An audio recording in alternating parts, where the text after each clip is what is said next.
Hello friends, I am Arpit and I am here with today's analysis. Today is 4th of May and we are going to discuss three very important topics which are in news. First is Article 361 of the Indian Constitution. This article of the Constitution gives immunity to the President and the Governor of the country. Immunity against any criminal proceedings and immunity against getting arrested while they are in office. Now this is in news because a governor of West Bengal has been accused of certain criminal proceedings, but since this article of this constitution is there, so the criminal proceedings cannot be initiated in the governor's name. Second is MPOX outbreak. MPOX, M here stands for monkey. So monkeypox outbreak is not there in India, don't be afraid. But yes, it is there in some African countries like Ghana and all. Now, this is a viral disease which initially gets spread by vectors like mosquitoes and all, but yes, it can also be spread from humans to humans if they come in close contact. A new challenge in this disease which is getting spread in Africa is that it has been mutated, it has changed, and the scientists are finding it difficult now to treat it. But one good news is that the new mutated version of MPOX is less fatal. The fatality rate is less in that new mutated type of outbreak. Last is World Press Freedom Index. Now this index has been reported by Reporters Without Borders or Reporters Sans Frontiers. India has got 159 rank this year. Last year it was 161. You might be thinking that India's rank has been improved by 2 points. Yes, that is true, but according to the Hindu, this ranking improvement is done due to the poor performance of other countries who were ahead of us. So Scandinavian countries like Norway and Sweden, they have ranked at the topmost position and they are almost found over there. India's position is dwindling always above 150 in this particular index. The government of India does not accept this index and clearly says that this is sheer propaganda against its progress. So let us get started with the first topic, that is Article 361 of the Constitution. Even as a complaint alleging sexual harassment has been filed in Kolkata High Court against the Governor of Kolkata, C.V. Anand Bose. Due to this constitutional immunity with the governor, according to Article 361 of the Constitution, the governor cannot be named in that case, since no criminal proceedings can be initiated against the governor. So Article 361 of the Constitution that deals with immunity to the president and the governor states that they shall not be answerable to any court for the exercise and performance of the powers and duties of his or her office, or for any act done or purporting to be done by him in the exercise and performance of those powers and duties. So this word any has been interpreted by the Supreme Court, and any literally means any. So any act done by them, they will be having this immunity. Once their term is completed, then criminal proceedings can be initiated against them. They can be named in the cases, they can be even sent to the jails. But till they are holding the office, nobody can touch them. This is what Article 361 says. Now there are two sub-clauses of this article, so we should understand these two sub-clauses also. First is that no criminal proceedings whatsoever shall be initiated or continued against the president or the governor of a state in any court during the term of his or her office.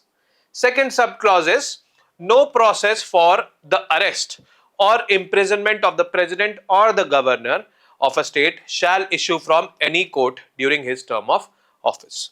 So no, arrest can be done, no cases can be there having the names of these individuals until they are there in the office. Once the office is over, term is over, then they can be arrested also and cases can be also initiated against them. Now, is the immunity extended to personal malafides also? So as I already said that any means any. So yes, the answer to this question is yes. But yes, let us see certain examples over here. The Constitution contemplates a complete bar against prosecuting the governor.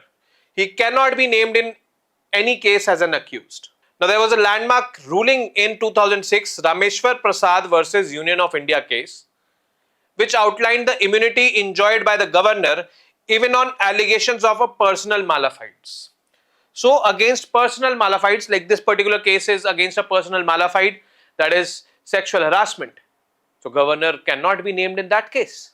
He is having immunity according to the constitution and according to Rameshwar Prasad versus Union of India case as well.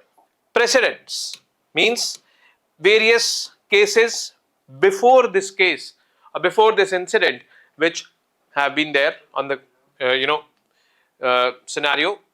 In 2017, Supreme Court allowed fresh charges of criminal conspiracy against BJP leaders L.K. Advani, Murli Manohar Joshi, Uma Bharti in 1992 demolition of Babri Masjid. So these were accused, but one more person had to be named but could not be named was Mr. Kalyan Singh. Along with these names, he also had to be named, but he could not be named because he was the governor of Rajasthan at that time. So his name was not there among these names. In 2017 again, the Meghalaya governor V. Shanmuganathan, following a nudge from the centre, resigned after allegations of sexual harassment levelled by Raj Bhavan staff, and after that cases initiated against him. In 2009, the then Andhra Pradesh governor N.D. Tiwari also resigned on health grounds following an alleged sex scandal in the Raj Bhavan. So after resigning, the investigations against N.D. Tiwari started. So this is what we need to know. Article 361, complete immunity to governors and presidents. Next is MPOX outbreak. M here stands for monkeypox. So the Democratic Republic of Congo, DRC, is struggling to contain the MPOX outbreak in its country. So it has declared a health emergency. Now since January, DRC, also known as Congo, has reported more than 4,500 suspected MPOX cases and nearly 300 deaths. Numbers that have roughly tripled from the same period last year, according to World Health Organization. So the number of cases have doubled. Congo recently declared that the outbreak across the country, a health emergency, cases have been reported in neighboring Republic of Congo as well. So Republic of Congo a separate country, Democratic Republic of Congo a separate country. So this is where this outbreak is. Now about this monkeypox, so it is a viral disease. First of all, we should know this fact. How it is transmitted to humans? An infected animal transmits the virus to humans through a bite or direct contact. It can also be a case like a vector like mosquito bites the infected animal, now comes and bites the humans. Like this also it can be spread. How is it transmitted from humans to humans? Transmission happens only through close contact and by touching or sharing the clothes or bedding used by the patient, because the lesions, means those small I would say blisters which are there on the skin, dane in Hindi we call it, okay, usually have a high viral load. Transmissions also extend throughout the course of illness till the lesions healed. It is just like chicken pox which gets spread in the same way. So here is the symptoms. What are the symptoms of MPOX? So fever, rashes on the skin, and these rashes on the skin appear on the face, inside palms and the body 1 to 4 days after fever. Headache, joint ache, swelling of the lymph glands. Now the incubation for the disease, incubation period means the time from exposure to the virus to the manifestation of symptoms till when they appear, the symptoms appear, ranges from 5 to 21 days. So this is basically the incubation period. Now this is how those blisters look like. These are there on the hands in this particular image, and once these blisters subside, then this person will not be transmitting this disease to the others, but till these blisters are there in this person can be highly contagious. A new MPOX has been found in these African countries. Now an analysis of the patients which have been hospitalized, they when the analysis was done by the medical experts over there in those countries, they found out that this kind of MPOX, monkeypox, is a new, I would say, virus. The virus might have mutated due to multiple, that virus goes through multiple, I would say, bodies, and when the virus goes in the multiple bodies, there is general tendency of mutation. The good part is that this new mutated virus is less fatal. The bad part is that it is more transmittable. So from this analysis of the patients in the hospitals from October and January in Kamituga, Eastern Congo, this place is in, suggests recent genetic mutations in MPOX are result of its continued transmission in humans. The lesions reported by most patients are milder and on the genitals, making the disease trickier to diagnose. In previous outbreaks in Africa, lesions were mostly seen on chest, hands, and the feet. The new form seems to have a lower death rate also. So fatality rate is lower, but it is getting transmitted faster. Lesions are now on the genitals, earlier on the hands and the chest they were found. Now clades of MPOX means, kind of categorization types of monkeypox diseases which are there. There are basically two clades of MPOX. Clade 1 is more severe and can kill up to 10% of people infected. And clade 2 triggered the 2022 outbreak. More than 99% of the people infected survived.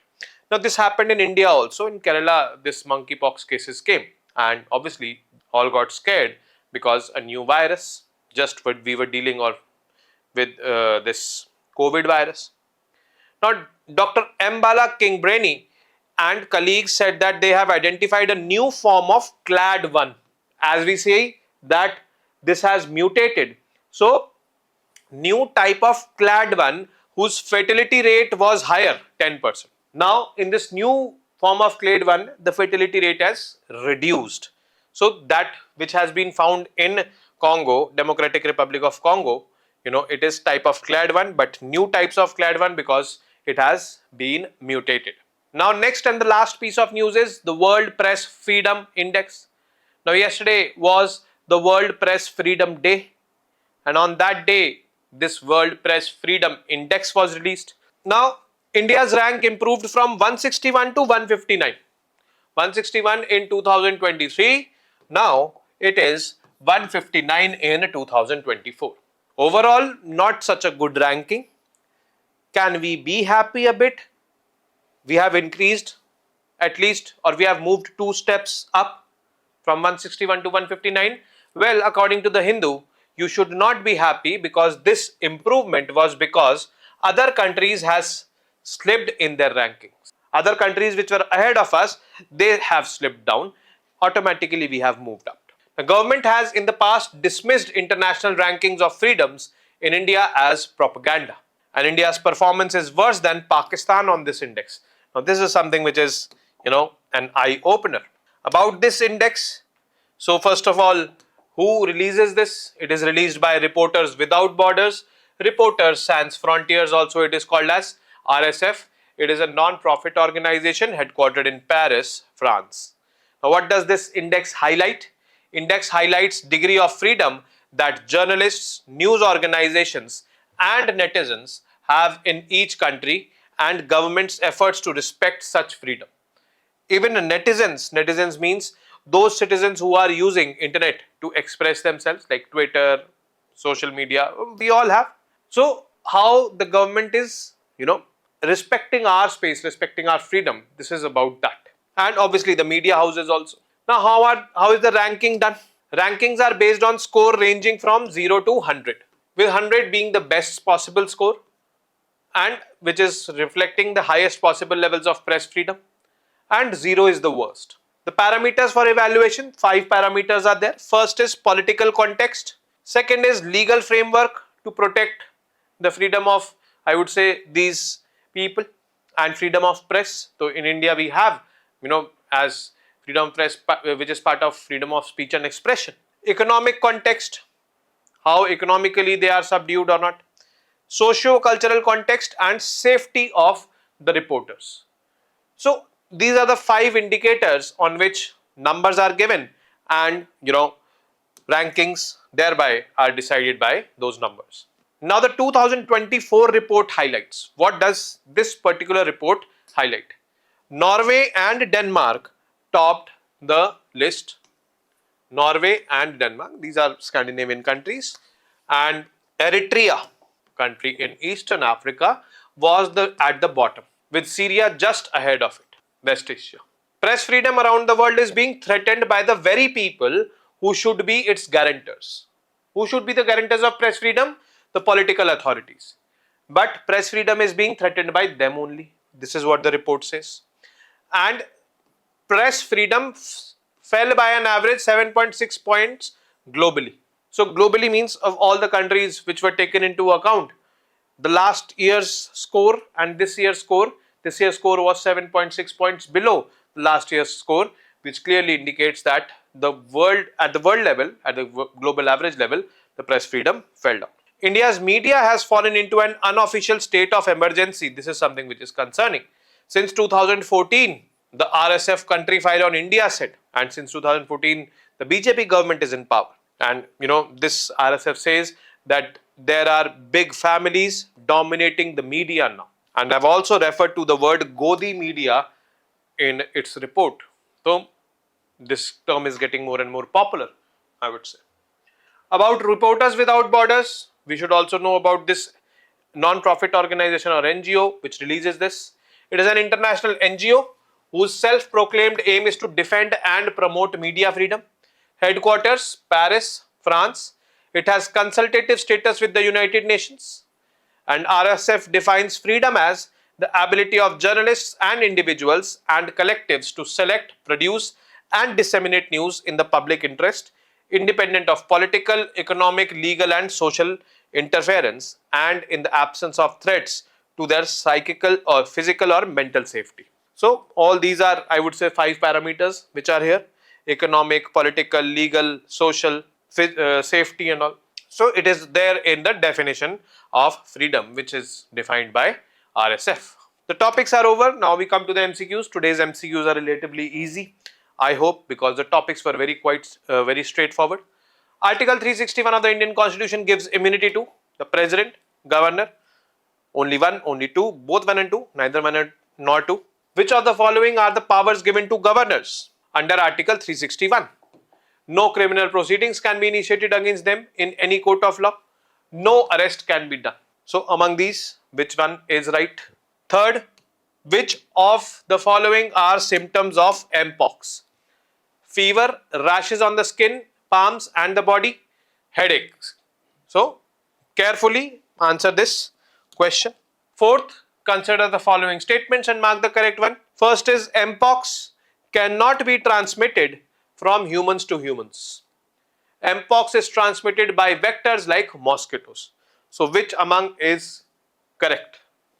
And the last question, very simple: who releases the World Press Freedom Index? You have 4 entities over here and you have to identify which one is it.